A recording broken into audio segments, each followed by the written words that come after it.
were dressed similarly to her, although none of the women were wearing anything as skimpy as her dress.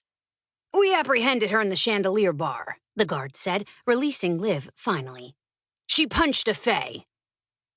Behind the desk sat the most beautiful woman Liv had ever seen. Queen Visa's blonde hair hung in loose ringlets, perfectly framing her heart-shaped face. Her topaz blue eyes narrowed, and that somehow made her even more attractive. The curves of her pink lips were flawless, drawing Liv's eyes to them.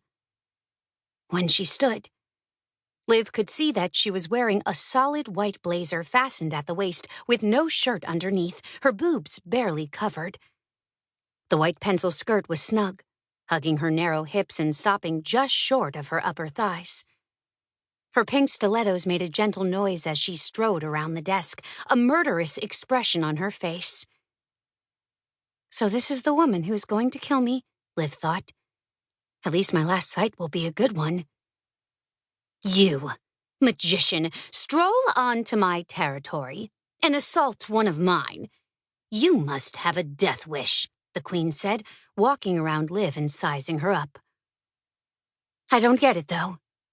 You don't dress like your kind. Where's your oversized cape and bad sense of style?"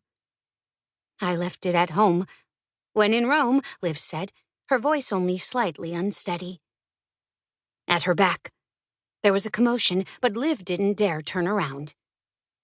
"You, the magician assaulted you?" Queen Visa asked, looking away from Liv. A moment later, Rudolph was escorted to the front, a safe distance from Liv. He was still clutching his face where Liv had punched him. Bowing low, he forced a smile. "Yes, my queen, I was working on seducing her, and out of nowhere she punched me in the eye." Queen Visa scrutinized him with a stare that could melt ice. "You don't play the seductive game, and you know better than to try it on a magician. What are you playing at, Rudolphus?" He shook his head. "Nothing, my queen. I've been trying to get back into the game. Maybe I'm a bit out of practice, and I didn't know at first that she was a magician." The queen studied him for a moment, softening slightly. "My poor, dear Rudolphus. You're still broken from her death, aren't you?" Liv's eyes cut to the ground. She tried not to look interested. "Yes, my queen, but I'm on the mend, which is why I'm here," he answered. "I sure hope so," Queen Visa answered. "It's been well over a century. Move on already." He nodded, not at all looking like the fae Liv knew. "You're right, of course, you're right." She reached out, brushing her hand across his cheek, cold affection in her eyes. "We did have fun together, didn't we, my darling Rudolphus? Which was why I had to kill her. You'll always be mine. Always."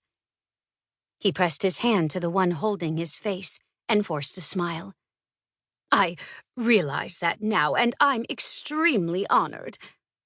Queen Visa's hand dropped at once, and she spun to face Liv. "Now, the question is, what do I do with you, magician?" "Not kill me?" Liv thought. Instead of saying that, she hitched up one hip and smacked her lips like she was chewing gum. "You can start by telling me how you got that ass. Do you do Pilates?" The collective gasps of the fae around the room made Liv stiffen.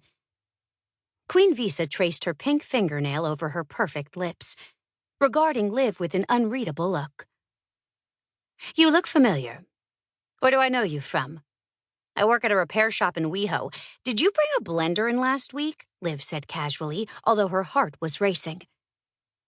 Queen Visa cracked a smile that nearly made Liv faint.